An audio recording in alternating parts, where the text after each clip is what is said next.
E aí, galerinha? Aqui é a Vitória Mindblocks e o vídeo de hoje não é nem um pouco feliz, tá? Infelizmente. Acontecido uma coisa na minha vida muito injusta e que eu preciso falar com vocês porque eu tô sendo silenciada. Primeiramente, eu tô sozinha nesse quarto aqui, tá? Ó, tô sozinha. O que que tá acontecendo? O meu pai veio pra justiça e começou a dizer que minha mãe está me maltratando, que ela tá me fazendo cárcere privado, fazendo um monte de coisa, que é crime, né, óbvio. E estão do lado dele, os órgãos públicos. Ministério Público, Conselho Tutelar, inclusive. Eu tô quase indo pra um abrigo por conta de denúncias falsas do meu pai. O meu pai cometeu violência doméstica contra minha mãe. E isso foi 1% das coisas que ele já fez. E comigo também, ele cometeu diversos abusos. Quando eu tinha 11 anos de idade, meu pai me colocou sem roupa na frente dele. E eu já tinha corpo, já tinha seios. E ele me colocou com pelada na frente dele, com 11 anos de idade, tá? E ele me obrigou a ficar sem roupa na frente dele. E eu tentava tampar, né? Porque eu tava me sentindo extremamente desconfortável e mal. Eu tava chorando pedindo pra ele, eu tava implorando pra ele deixar eu me vestir e deixar eu me tampar. E ele começou a gritar dizendo que não, ele não era pra mim tampar e que era pra mim soltar a mão. Uma criança de 11 anos de idade. E isso foi pouco, perto de tudo que ele já fez. Eu cresci vendo meu pai tentando matar minha mãe. Eu cresci vendo meu pai maltratar minha mãe. E antes que alguém pergunte, por que sua mãe demorou 12 anos pra se separar do seu pai? Porque ele ameaçava matar os meus avós, que são os pais da minha mãe. Muita coisa aconteceu enquanto a minha mãe trabalhava. Ele ficava trazendo um monte de pessoas pra dentro de casa. Eu ficava sozinha com ele e ele trazia uns amigos dele pra dentro de casa com uma criança, menina dentro de casa. E ele já chegou a quebrar computadores no soco. Ele já chegou a quebrar muitas coisas. Ele quebrava prato, quebrava um monte de coisa. Vidro, pote, ele quebrava tudo tacando na parede, querendo causar medo em mim, na minha mãe. Ele ficava, quando eu usava regatinha assim, e vinha o detalhezinho, ele ficava fixado naquela blusa, ficava olhando como se eu fosse um objeto. É nojento, a níveis assim, exorbitantes, tá? E o que mais me revolta é que os órgãos públicos não acreditam na minha palavra e na da minha mãe.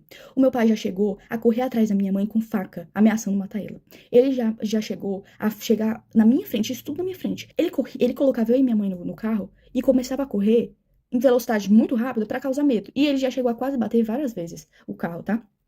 Então, assim, ele tá denunciando a minha mãe, dizendo que ela tá me maltratando, que ela é uma péssima pessoa, uma péssima mãe. Sendo que tudo que ele tá denunciando a minha mãe é coisas que ele fez. Porque ele cometeu os crimes. Ele que me abusou. Ele que me colocava contra a minha mãe, tá? Ele falava que a minha mãe não gostava de mim. Ele falava pra mim que a minha mãe, ela não se importava comigo. Sendo que a minha mãe morreria por mim. Tá bom? A minha mãe faria de tudo, e ela faz de tudo por mim. Porque desde que eles se separaram, muita coisa aconteceu. Eu entrei em crises que eu tive que ser internada em hospitais psiquiátricos, tá? Eu tive que ser internada em clínicas porque eu tava tentando contra a minha própria vida. Eu tenho ideações suicidas por causa que o meu pai falava assim pra minha mãe: eu vou te enlouquecer até você se matar. Como eu disse, eu tive muitas crises. De todos os traumas que ele me deixou, não tinha como eu não agir diferente. Me desculpa, mas eu não conseguiria não ter crises. Eu tenho crise de pânico, eu não consigo sair de casa, eu não consigo ir pra escola, porque a gente tem medida protetiva contra ele, e ele infringiu elas. Ele veio aqui em casa, ele tá de tornozeleira eletrônica, mas ele passa na frente da minha casa. E a justiça não age. Ninguém tá acreditando no meu lado. Eu fui ouvida uma vez, e nessa vez ainda banalizaram o que eu passei. Banalizaram os abusos, banalizaram tudo que ele fez. Agiram como se eu estivesse mentindo, agiram como se eu estivesse inventando aquilo tudo, porque ele manipulou todo mundo. Entendeu? É isso que ele é, manipulador a níveis extremos. Ele tem áudios prometendo acabar com a vida da minha mãe. E a justiça não leva isso em conta. Eu tive crises de ficar completamente fora de mim. Eu completamente assim, em pânico. E mesmo assim, não acreditam no meu lado da história. Porque dizem que, você não tem provas de que ele abusou você. Então todos os traumas não são provas. Porque a gente, enquanto tava sendo abusado, o que a gente ia fazer? A gente ia pegar um celular e começar a gravar pra ele matar a gente na mesma hora? Eu acho que ninguém tá entendendo aqui da justiça daqui da minha cidade, que eu moro em Tianguá, Ceará. E eu quero denunciar o Conselho Tutelar. Porque ninguém tá dando voz às vítimas de verdade, estão dando voz ao abusador. Entendeu? Porque o Conselho Tutelar dá informação pra ele, porque ele já foi motorista do Conselho Tutelar daqui de Tianguá. E ele tem essas amizades. E falam pra ele as coisas do processo que ele não poderia saber. Ele foi na minha escola, mesmo tendo medida protetiva. A minha mãe tenta ao máximo não falar como tá o processo, porque isso já me deu diversas crises. Um oficial de justiça veio na minha casa porque ele pediu pra tirarem a medida protetiva. Por que que ele quer que a gente tire a medida protetiva? Porque ele quer ficar passando aqui, mesmo com tornozeleira eletrônica, ele continua passando aqui na frente. Ele quer fazer medo, ele quer torturar, porque ele ama isso. Ele ama torturar. Eu conheço o meu pai. Ele não é quem ele aparenta ser. Ele é manipulador.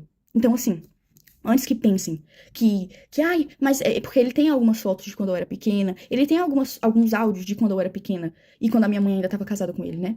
Como tipo assim, ai, porque você demonstrava muito amor pelo seu pai. É óbvio, eu era uma criança. Que criança que não vai amar o pai?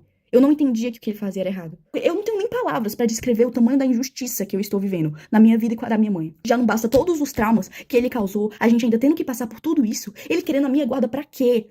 O que que ele quer fazer comigo? Isso é um absurdo. Completamente absurdo. Eu não queria ter que transformar o meu canal, infelizmente ter que falar sobre isso no meu canal, mas é a única forma, porque a justiça não está sendo feita. E se não querem me ouvir, eu vou fazer com que eu seja ouvida, entendeu?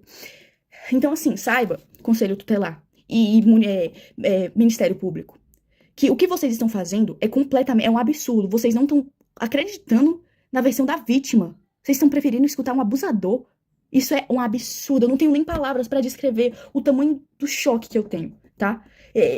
Tudo que ele tá denunciando, o cárcere privado, maus tratos, era tudo isso que ele fazia. Era exatamente isso que ele cometia. Ele proibiu eu e minha mãe de a gente de sair de casa. A gente não podia sair de casa. E se saísse, ele surtava e quebrava as coisas. Tô cansada de ter que viver com medo, porque eu tenho medo de sair de casa. Porque eu sinto como se ele estivesse me vigiando. Eu não tô indo pra escola, eu tô tendo que estudar em casa, porque eu tenho medo. Eu não aguento mais ter medo. O meu avô é mais pai do que o meu próprio pai biológico, tá? A minha avó é a minha segunda mãe. Eu tenho duas mães, a minha mãe mesmo e a minha avó. Mas o Jorge não se encaixa nisso. O meu pai não se encaixa nisso. Ele não é família. Ele só é genitor. Mas ele não é família. Ele não é um pai de verdade. Porque um pai que ama não faz as coisas horrendas que ele fez. Então eu venho aqui pedir justiça, tá? Porque eu não aguento mais não ser ouvida. E eu quero pedir perdão se isso causou gatilho pra alguém, mas é o que tá acontecendo. Eu não posso esconder mais isso. Porque vocês me acompanharam desde que eu tinha 8 anos, então vocês merecem saber.